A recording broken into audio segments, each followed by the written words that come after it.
All right, guys, once again, I've been given the opportunity to check out a watch that I probably never really would have checked out.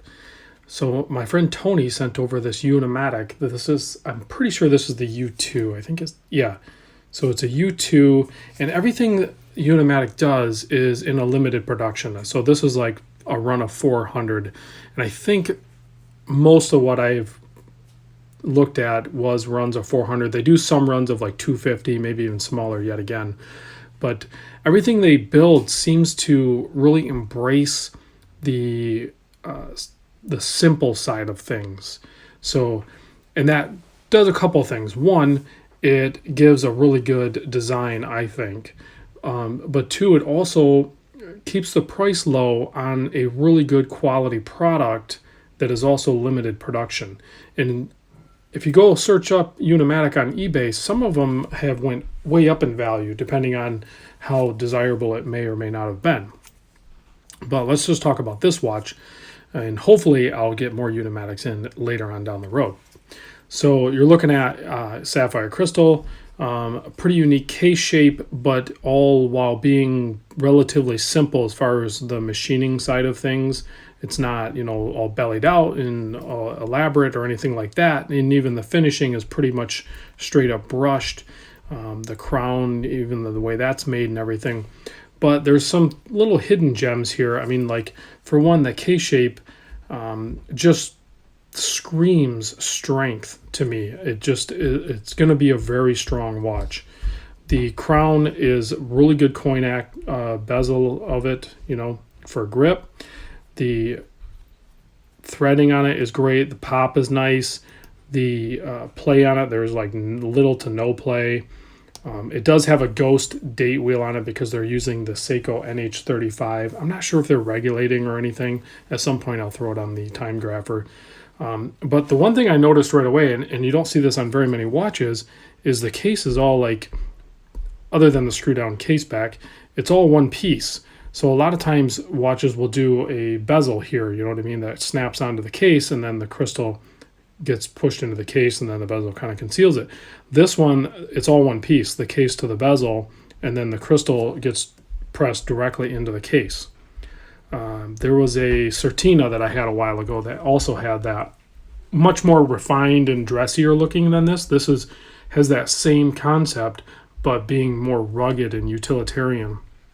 And I really dig that design where the crystal's pressed right into the case, and forget about all the other doodads, multiple pieces.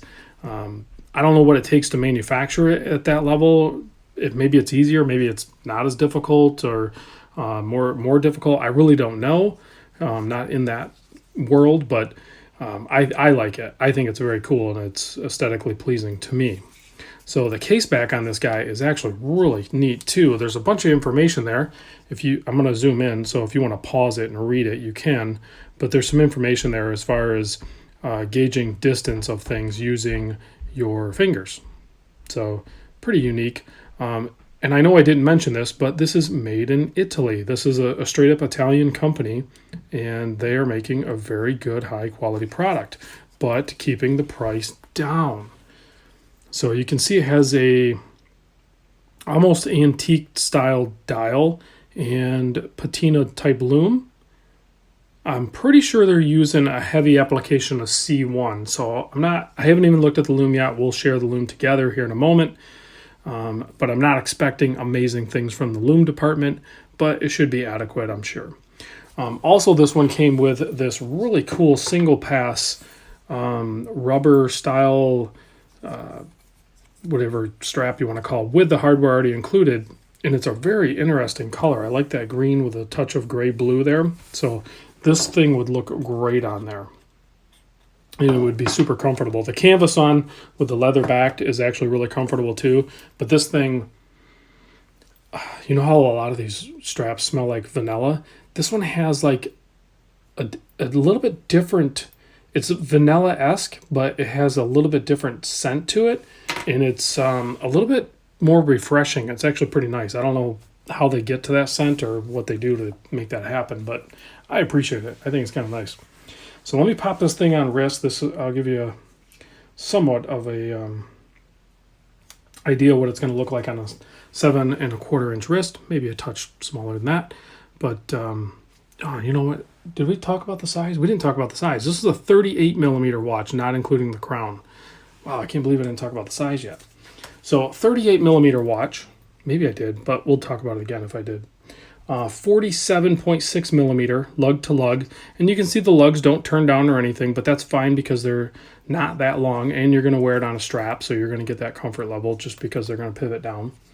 Now the thickness of it is a thick guy. If you count that double domed sapphire crystal, it is like a 15.7, but I did measure it just the case back up to the case level here, and that is 12.6. So, you know, some of that is the sapphire, and it's really domed out. So 22mm lug width, so you're going to have tons of strap options. It's nothing weird or anything like a 19 or a 23.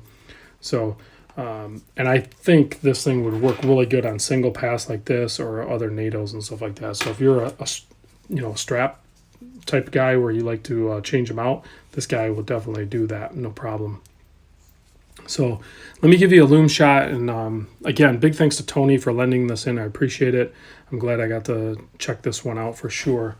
And if anybody's interested, because I know sometimes it's nice to have a reference point. So here it is next to the Seiko SKX. You can see size-wise, very similar, but being a 38mm, it's going to be a little bit classier looking, maybe, or a little bit smaller looking on wrist for sure. But lug to lug is very similar to the SKX. All right, let's do that Loom shot. So yeah, that Loom is actually pretty darn good. I thought I read on their site that they're using C1, but maybe they're using a really heavy application of it. I can tell that hour and minute hand is a little bit more potent than the indice Loom plots, but it all looks really good, and it doesn't seem like it's dropping really quick. So I think the Loom department is good on this one, guys. So, all right, thanks for watching. I'll see you on the next video.